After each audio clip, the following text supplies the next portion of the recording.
A few years ago, when I was traveling overseas, I was waiting in an airport, and I entered into a conversation with a gentleman I'd never met before, and he was very animated as he was telling me about his life story.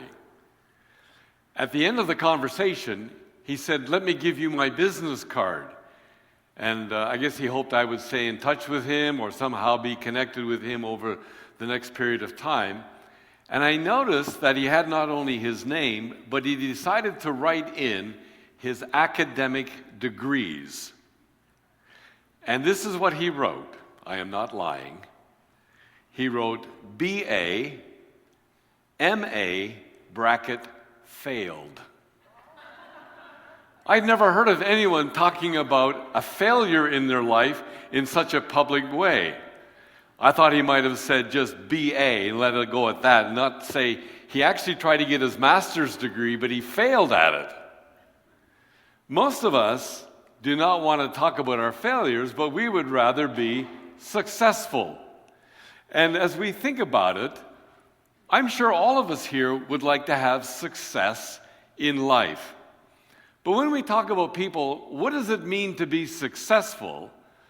Initially, many people will go to the idea of financial success. I have done very well with my investments, or my business is prospering, and things of that nature. For some, it might be, I'm really good at what I do, and I have a great measure of success in doing that. Some of you I know probably like to watch Monday Night Football, and a few years ago on Monday Night Football, the Chicago Bears were playing the New York Giants. And the announcer at that time observed Walter Payton, and they were commenting about him. For those of you who don't know anything about football, Walter Payton is a famous running back for the Chicago Bears. And the announcer was talking about this man and said, you know, over his career, he has accumulated 9 miles in rushing yardage. That means he gets the ball and he runs with it before he gets knocked down.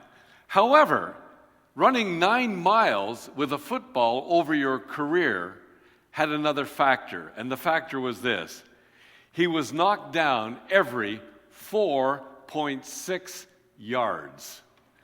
So that meant he had to get up and start all over again and again and again, just to get ahead. A successful business person was once asked the secret of their success. And this business person said, "The secret of my success is good judgment." And the person said to them, "So where do you get good judgment?" And the response was, "From experience." "And where do you get experience?" And they said, "From poor judgment." The first question we want to ask this morning is this: how do you measure success? How do you measure success in life? Is it possible that we become so preoccupied with success, meaning prosperity, that this is what I've accomplished? Then if that is our focus, that if my success is related to my prosperity, is it possible that I can actually miss out God's plan for my life? True success, biblically, will have God and His will as the measuring stick of our success or failure.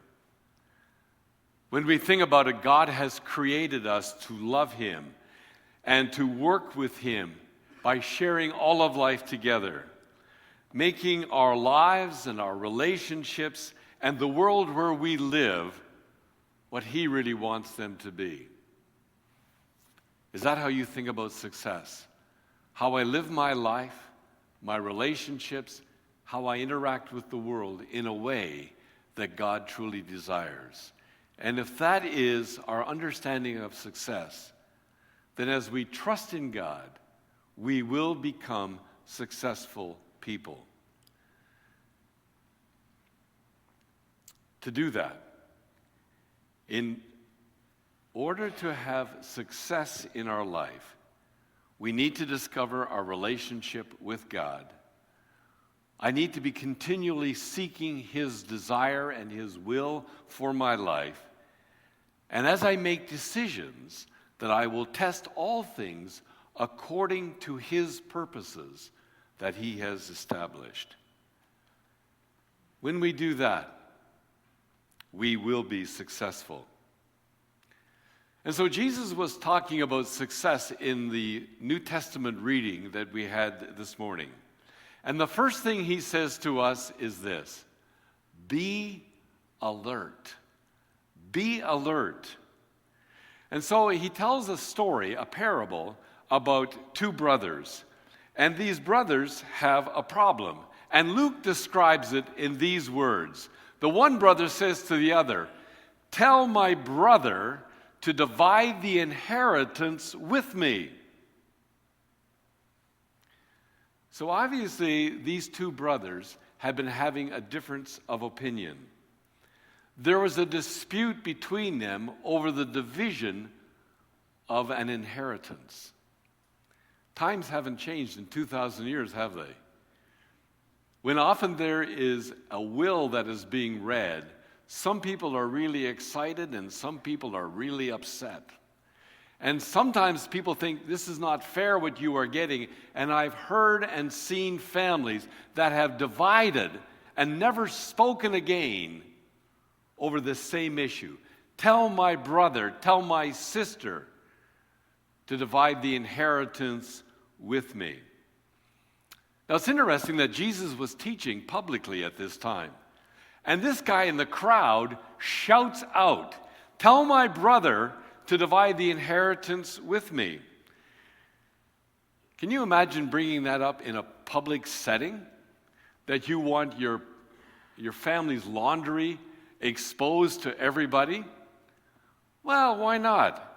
Lots of people do it today. If you ever look at daytime television or late evening television, you can look at Judge Judy. You can look at the People's Court, Judge Joe. Now there's a new one that they tell me called Hot Bench, where there are 3 judges and they make a decision in about 5 minutes. And when you look at all the cases, very often it's over this one issue. I want more than what I presently have. But Jesus said, I'm not getting involved.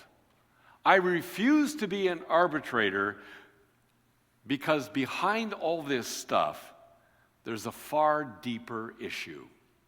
It's not just about the division of the inheritance. There is something far deeper. And so Jesus says this in verse 15. Watch out. Be on guard against all kinds of greed. Do you notice that word? Greed. A person's life does not consist in the abundance of their possessions. You see, this is not a plea for justice, that the one brother is yelling out to Jesus about his condition of not receiving all the inheritance. Rather, it is an issue of greed. And it applies to both brothers. In fact, they were so focused on getting what they wanted, they could actually think of nothing else. So what does Jesus say? He says, be alert, be aware. And all of us need to be alert about this reality, because it is very likely and possible that greed can take over every one of our lives. We can always be wanting more. So I have to think about this, and maybe you could think about it for yourself and just ask this question. Am I a selfish person? Am I a greedy person? Am I satisfied with what I have, or do I always want more? In the previous century, a very wealthy business magnate was asked, how much money would it take to satisfy you? Now, this guy already had millions of dollars, and this is back about 75 years ago. The question was, how much money would it take to satisfy you? And the answer he gave was this: just a little bit more than what I presently have. You see, you would never be satisfied. I just need a little bit more. So maybe you think, I am not greedy, I am not selfish, so let me put it another way. And this is what I have to ask myself. Do I have an inordinate desire for possessions? Do I have a desire for position or prestige or power? Is that going to make me successful?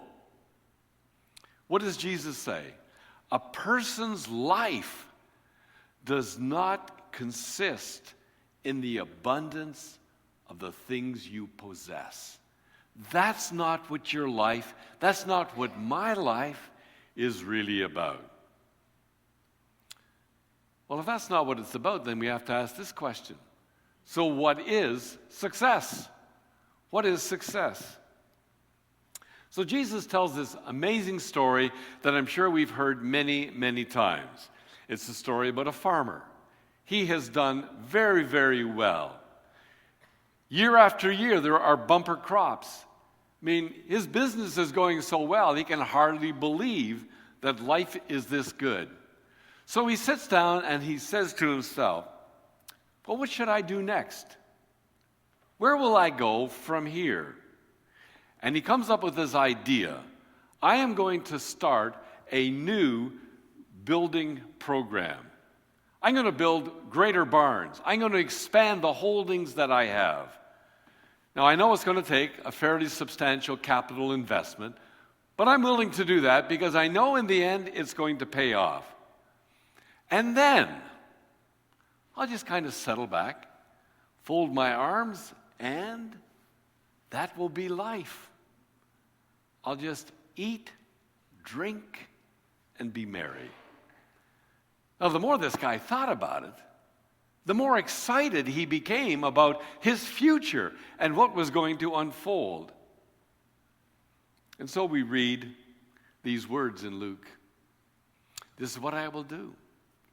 Tear down my barns, build bigger.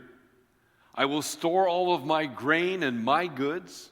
And I'll say to myself, you have plenty of good things laid up for many years. Take life easy, eat, drink, be merry. This is the good life. So with those words, he actually assured himself that he had done really well. But notice this. He missed the purpose of life. He missed what life was about. And God makes a comment about this man's approach. And this is what God said to him in verse 20. You fool, this night your life will be demanded from you. Then, who will get what you have prepared for yourself? I thought about what does it mean to be a fool. And one of the dictionary definitions that I've come across that I really like, well, I don't really like it if it's referring to me, which could be a reality. But a fool is this: a person who lacks common sense, reasoning, and ability. This guy thinks this is what life is all about, just getting all this stuff. And he forgot about the fact that one day he'd have to die. And God says to him, you're a fool. Imagine God saying that to us. If this was our approach, you're foolish. So what was wrong with this farmer? Was it the fact that he was successful? No. Scripture does not condemn success or riches or people who have done very well. You read in the Old Testament, Abraham prospered greatly. Solomon was considered to be not only the wisest, but one of the richest men who had ever lived. And all of this was because of God's blessing on their life. This farmer had not acquired his wealth by dishonest means. He had worked very hard. And he stresses that he's probably done well because God has blessed him. But what's wrong with this man? think back to the dialogue that he had. All of his life is just focused on him. Think about these words. I will say to my soul, you have done very well. I will build bigger barns, and I will fill them with all my stuff. Do you ever notice how often the pronoun I and my are used? I will say to myself. See, he only talks to himself. I will say to my soul. He never connected his life to God. God was left out of the equation. And his measure of success is found in three concepts: eat, drink, be merry. And all of the decisions that he was making in life had to fit into that philosophical concept of life. For him, life was about eating, drinking, and having a good time. And so you see, he'd had this mental image. This is the good life. And that's what kept driving him day after day after day to tear down his present barns and build bigger ones, because he said, this is my philosophy of life, to get more and more and more. So how much will it take to satisfy you? 100 years ago, one multi-millionaire said, just a little bit more than I presently have.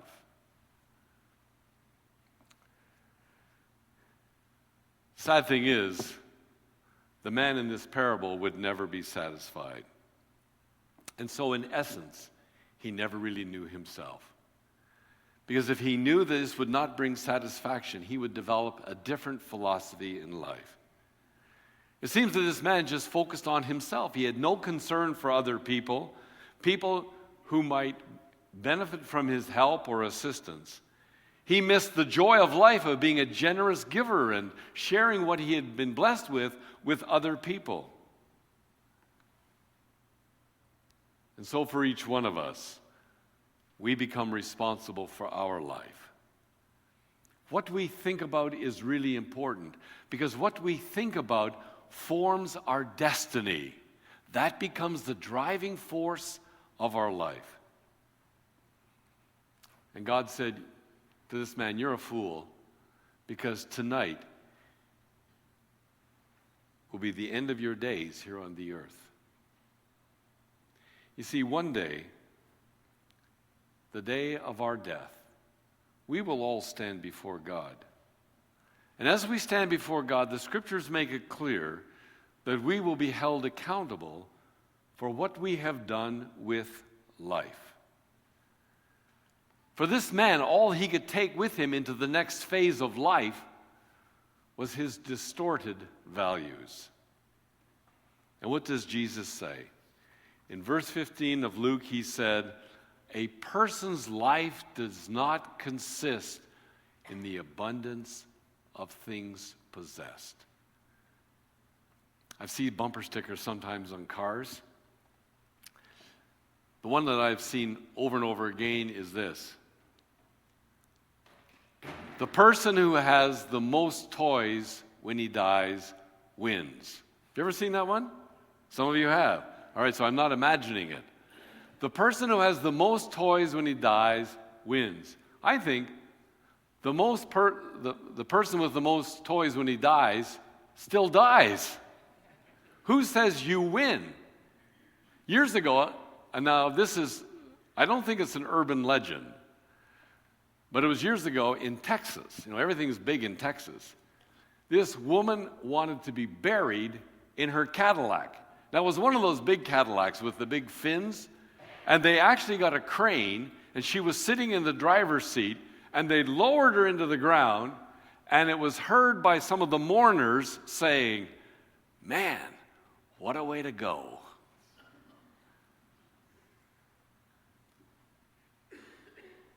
This farmer in the story had nothing to take with him but his distorted values.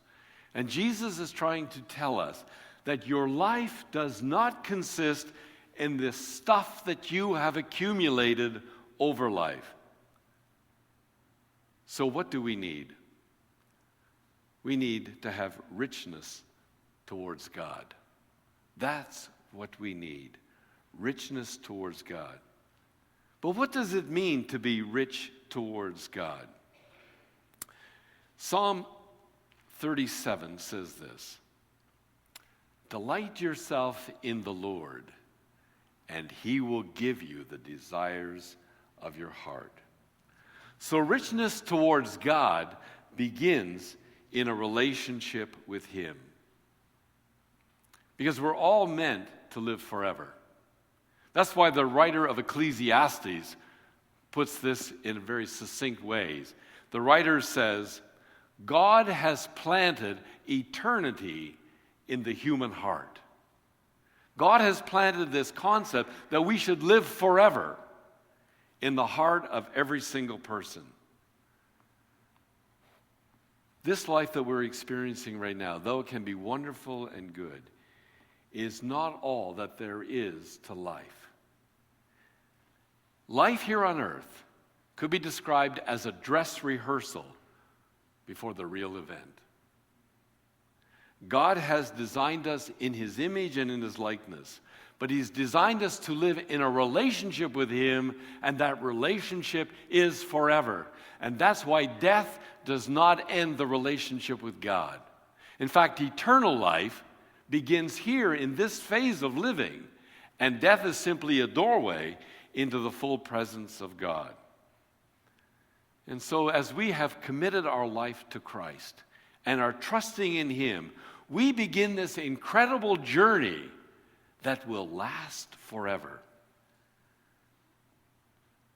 But we need to understand this, that our relationship with God on earth will determine our relationship in all of eternity. And so if we love and trust God through his Son, Jesus, we will be invited to spend all of eternity with him. But if I reject God's love and forgiveness, then I will spend all of eternity apart from him forever. C.S. Lewis, who is well known by many as an amazing writer of the Christian faith, said there are really two kinds of people. There are those who will say to God, "Your will be done." And there will be those to whom God says, "All right, have it your way." Sadly, many will spend eternity without God because they choose to exclude him from life here on earth. But the second thing is this: richness towards God is something which is to grow and to develop and to be life-shaping as we surrender our life day by day unto God. That happens every time I trust in God's wisdom. Every time I do what God instructs me to do, even if I don't fully understand it all, I will walk in obedience to God. So here's what Jesus said in John 15. "If you love me, you will keep my commandments." He's not saying loving God means I have a warm feeling towards him, although that might be a reality. But the reality behind loving God is saying, "God, I will walk in your ways and do what you say because you have created me to be in this relationship with you that brings life in all of its fullness." And so as we begin to develop this friendship with God in our day-to-day journey, it becomes a passionate longing in all of our hearts. The psalmist wrote these words in Psalm 63. And just think of these words in your own life. "Your love," which is God's love, "means more to me than life itself." That's a very passionate statement when you think about it. Your love means more to me than life itself. Is that really true for people? You know, the Apostle Paul was very passionate about his relationship with God. But there was a period in his life when, though he was very religious, he didn't have a passionate heart towards God. He was just going through the motions of his religion. He would fast, he would pray regularly, he would be at the synagogue, and the list could go on and on. But then Jesus found him, and his heart was turned towards home, and his life was never the same. His love for God was his first priority. His love for God became his focal point of life, and his love for God was the ultimate goal of everything he did. And so at the end of his days, as he is sitting in a prison cell waiting for death, he writes these words in Philippians chapter 3.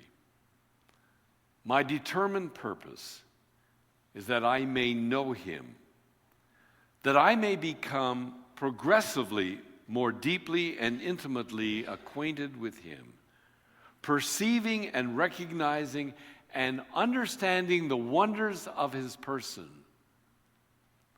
more strongly and more clearly.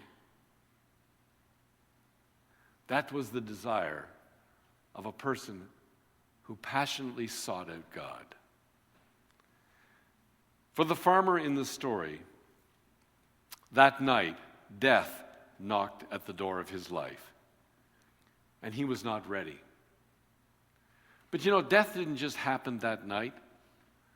I believe that he died barn by barn, because his God was the success of all the accumulations that he had in life. And in the end, his riches could not speak for him. He thought he would find that day when he could eat, drink, and be merry. And it literally was gone in a heartbeat. He dropped dead. What does Jesus promise? He promises abundant life right now. He offers to us life apart from all the barns that we can build or the things that we can gather in our life, all the stuff we can accumulate. And he says, I'll tell you this, death cannot end it. In fact, death is just a transition into even greater abundance. And that's why there is nothing more important in all of life than developing a relationship with God, because that's what's going to last forever.